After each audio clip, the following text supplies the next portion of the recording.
Movie start होते ही रनाई को दिखाया जाता है जो सोकर उठती है और उसके बाद एल्बम में अपनी पुरानी पिक्चर्स देख रही होती है और तभी उसका बेटा डॉल्टन भी वहाँ पर आ जाता है और वो भी अपनी मदर के साथ पिक्चर्स देखने बैठ जाता है। डॉल्टन अपनी मदर रनाई की बचपन की पिक्चर्स देखने के बाद अपने फादर जोश की बचपन की पिक्चर्स देखने के बारे में पूछता है, जिस पर उसकी मदर उसे आंसर करती है कि तुम्हारे फादर की बचपन की कोई भी पिक्चर नहीं है क्योंकि वो अपनी पिक्चर्स को संभाल कर नहीं रखते। इसके बाद रनाई अपनी बुक्स को एक बुक शेल्फ में रखती है लेकिन कोई उन बुक्स को गिरा देता है। रनाई समझती है कि शायद उन बुक्स को बच्चों ने गिराया है, जिस पर वो बच्चों को डांटती है, लेकिन असल में उन बुक्स को बच्चों ने नहीं गिराया था बल्कि किसी पावर ने गिराया। फिर जोश के जॉब पर जाने के बाद रनाई सारे घर को मैनेज करती है और फिर उसके बाद अपने सॉन्ग अपनी सिंगिंग की प्रैक्टिस करती है और तभी उसे उसकी छोटी बेटी के रोने की आवाज आती है और वो उसे चुप करवाने जाती है। वो अपनी बेटी को चुप करवाती है लेकिन चुप करवाने के बाद भी बच्ची बार बार रो रही होती है। रात को डॉल्टन जब खेल रहा होता है तब लॉफ्ट रूम का दरवाजा अपने आप ही खुल जाता है। डॉल्टन लॉफ्ट रूम में जाता है और वहाँ पर लाइट ऑन करने की वजह से वो एक सीढ़ी से स्लिप होकर गिर जाता है और वहीं पर डॉल्टन किसी चीज को देखकर चीखना चिल्लाना शुरू कर देता है। उसकी चीख रनाई और जोश सुन लेते हैं और वो भागकर डॉल्टन के पास आता है। डॉल्टन वहाँ पर किस चीज से डरा था ये बात वो उन्हें नहीं बताता, वो सिर्फ ये बताता है कि वो सीढ़ियों से गिर गया था। गिरने की वजह से डॉल्टन के सर और पाँव पर मामूली सी चोटें लग जाती और जोश उसे उठाकर उसके रूम में ले जाता है। रनाई जो कि सुबह से ही अपना म्यूजिक शीट का बॉक्स ढूंढ रही होती है और वो देखती है कि वो बॉक्स भी लॉफ्ट रूम में ही पड़ा हुआ है और वो बॉक्स उसी साइड पर पड़ा हुआ था जिस साइड पर देखकर डॉल्टन डर गया। नेक्स्ट मॉर्निंग में जब जोश डॉल्टन को उठाता है तब वो नहीं उठता, जिस पर जोश और रनाई उसे हॉस्पिटल लेकर जाते और वहाँ पर उन्हें ये बैड न्यूज मिलती है कि डॉल्टन कोमा में चला गया। और यहाँ अजीब बात ये थी कि डॉल्टन के कोमा में जाने का असल रीजन डॉक्टर भी नहीं बता पा रहे, उन्हें कुछ समझ ही नहीं आ रहा क्योंकि उसके सारे टेस्ट नॉर्मल थे। इसके बाद 3 महीने गुजर जाने के बाद उनके घर को दिखाया जाता है। तब तक वो लोग डॉल्टन को घर ले आते हैं लेकिन डॉल्टन अभी भी ठीक नहीं हुआ होता, वो अभी तक कोमा में ही होता। फिर रनाई जब सिंगिंग प्रैक्टिस कर रही होती है तब उसकी बेबी के रूम से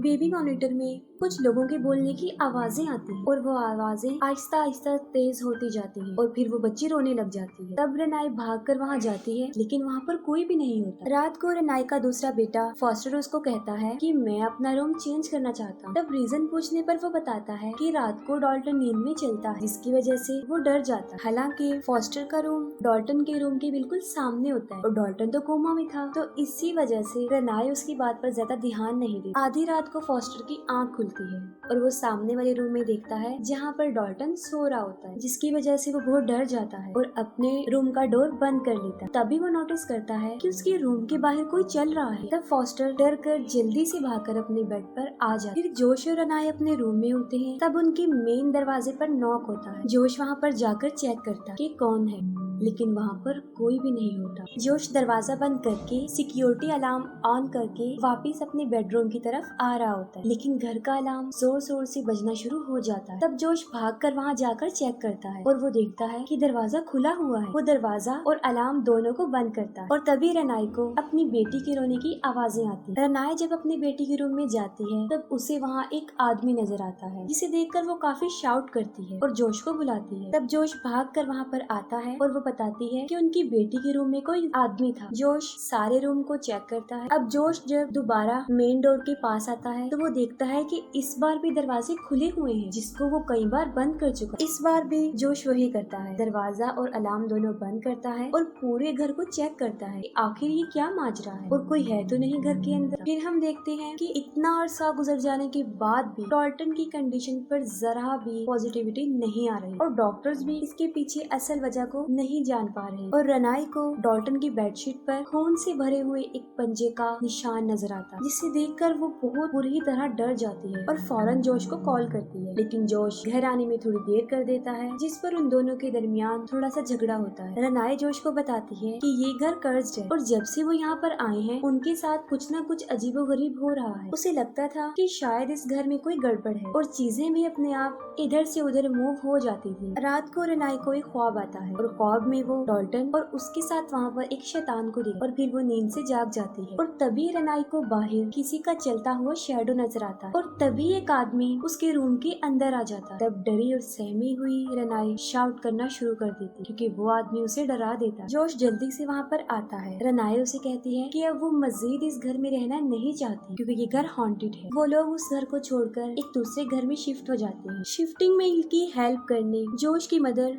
लॉरेन भी वहाँ पर आती है। एक पिक्चर को देखकर लॉरेन हैरान हो जाती है कि जोश ने अपनी फैमिली के साथ पिक्चर बनवाई है। इस घर में भी रेनाई को कुछ न कुछ अजीबोगरीब फील हो रहा हो और घर में एक बच्चे का गोश्त उसे नजर आता है और घर के सारे दरवाजे अपने आप बंद होते हैं और खुलते हैं और रेनाई देखती है कि उस बच्चे का भूत डॉल्टन के रूम में जाकर छुप गया है। रेनाई एक बार फिर से डर जाती है और फिर वो एक फादर को बुलाती है। तब रेनाई जोश को बताती है कि पिछले घर में जो शैतान था वो उन लोगों के साथ इस घर में भी आ गया है और वो उसे बच्चे के भूत के बारे में भी बताती है, जिस पर लॉरेन भी रेनाई का ही साथ देती है। जोश की मदर उसे बताती है कि मैंने ख्वाब में एक शैतान को देखा और जब मैंने उससे पूछा कि वो यहाँ पर क्यों आया है और क्या चाहता है, तब उस शैतान ने कहा कि मुझे डॉल्टन चाहिए। और इन बातों के दौरान ही वो ही शैतान लॉरेन को जोश के पीछे नजर आता है, जिसे देखकर वो बुरी तरह डर जाती है और इतने में डॉल्टन के रूम से भी आवाजें आना शुरू हो जाती हैं और ये लोग भागकर उसके रूम में जाते हैं। तब वो देखते हैं कि उस रूम का सारा सामान बिखरा हुआ है, जैसे किसी ने उसे इधर उधर फेंका है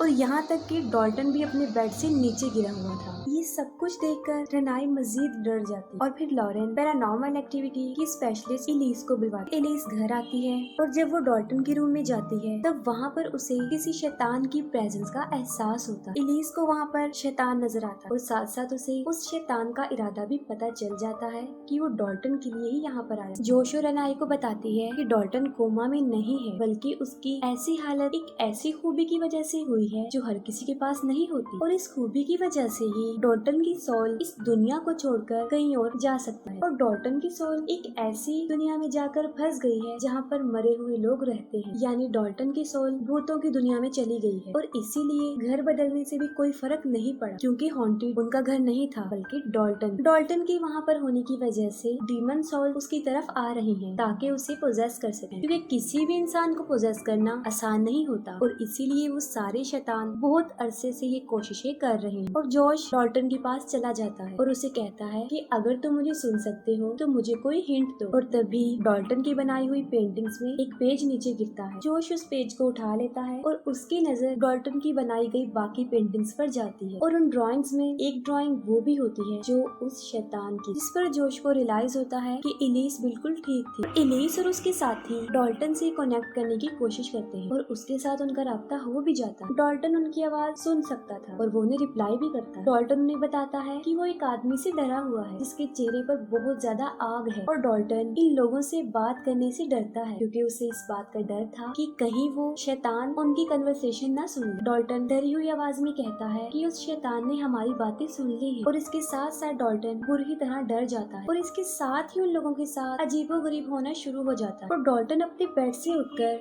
इन लोगों के पास आ जाता है और उस वक्त डॉल्टन के पास ऐसी पावर होती है कि वो उन लोगों को इधर उधर फेंक रहा होता है और साथ साथ वो टेबल और चीजों को भी इधर उधर फेंकता है और तभी बाकी गोस्ट भी वहाँ पर पहुँच जाते हैं और एक शैतान रेनाई को पकड़कर उसे डरा देता है और इस बार जोश भी उसे देख लेता है और जब जोश रेनाई को बचाने की कोशिश करता है तब वो शैतान उसे दूर फेंक देता है और इन सब के दौरान एलिस डॉल्टन से उस शैतान को भगाने की कोशिश करती है। तब डॉल्टन जमीन पर गिर जाता है और सब कुछ अपनी नॉर्मल हालत में वापस आ जाता है। असल में डॉल्टन अभी भी कोमा में ही होता है और जो कुछ देर पहले उन लोगों के साथ हुआ था उसकी सारी रिकॉर्डिंग में हमें दिखाया जाता है कि वो शैतान डॉल्टन के पीछे खड़ा हुआ था जो उसकी बॉडी को पोजेस करना चाहता था और वही डॉल्टन से वो सब कुछ करवा रहा था। लॉरेन जोश को बताती है कि जब वो 8 साल का था तब वो नींद में डर जाता था और उसे एक बूढ़ी औरत नजर आती थी और वो अपनी मदर को बताता था। उस बूढ़ी औरत से जोश डरता भी था लेकिन लॉरेन ने उसकी बातों पर ध्यान नहीं दिया और जब उसने जोश की पिक्चर्स बनाई तो हर पिक्चर में वो बूढ़ी औरत भी उसके साथ कैप्चर हो गई। उस बूढ़ी औरत का मोटिव ये था कि वो जोश की सोल को मरी हुई दुनिया में ले जाकर उसकी बॉडी को पोजेस कर सके। वो कहती है कि ये सब होने के बाद उसने इलीस से मदद ली थी और जोश को इन सब चीजों से बचा लिया था। इलीस ने जोश के माइंड से सारी वो बैड मेमोरीज को खत्म कर दिया था, लेकिन आज तक जोश पिक्चर्स खिंचवाने से डरता है और यही वजह है कि एल्बम में उसकी कोई बचपन की पिक्चर भी नहीं थी। इलीस उसे कहती है कि अब जोश ही है जो डॉल्टन को बचा सकता है और वो उन मरे हुए लोगों की दुनिया में जाकर डॉल्टन को वहाँ से बचाकर ला सके। और वो कहती है कि इस बात का ध्यान रखना कि वहाँ के लोगों को ये पता ना चल सके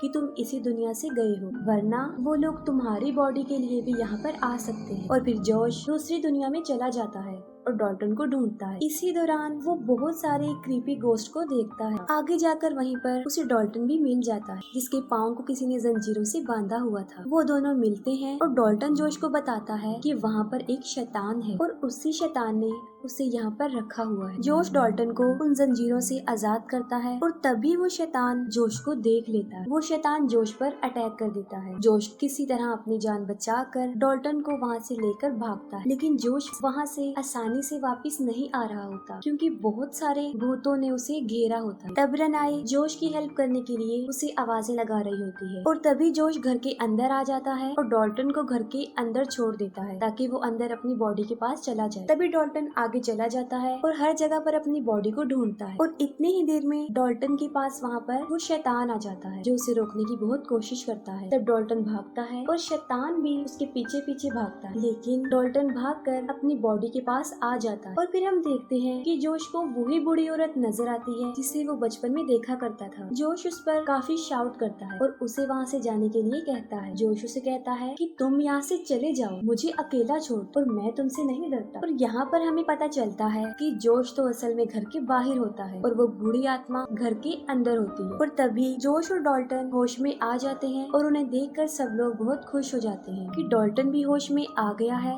वो बिल्कुल ठीक हो गया है और किसी को भी जानी नुकसान नहीं हुआ। एलिस और उसके साथी अपना सामान वापस लेकर जा रहे होते हैं। फिर जोश और एलिस बातचीत कर रहे होते हैं और जोश अपनी पुरानी पिक्चर्स एलिस को वापस करता है और पिक्चर लेने के दौरान एलिस जोश के हाथों को देखकर चौंक जाती है और फिर वो जोश की पिक्चर बनाती है जिस पर जोश काफी भड़क जाता है। और यहाँ पर हमें पता चलता है कि वो बूढ़ी औरत का गोश्त जोश की बॉडी में आ चुका है और अब जोश की सोल दूसरी दुनिया में फंस गई है। वो एलिस पर अटैक करता है और उसका गला घोटकर उसे मार देता है। और इन सब के दौरान एलिस के चीखने की आवाज रेनाई सुन लेती है और वो उसे देखने जाती है। जब रेनाई वहाँ पर आती है तब वो एलिस को मरा हुआ देखकर बुरी तरह डर जाती है और वो उसी कैमरे में जोश की फोटो यानी उस बूढ़ी औरत की सोल को देखती है, जिसे देखकर वो काफी हैरान भी हो जाती है और डर भी जाती है। और इतनी ही देर में उसके पीछे जोश आ जाता है और रेनाई डर जाती है और इसके साथ ही ये मूवी यहीं पर एंड हो जाती है।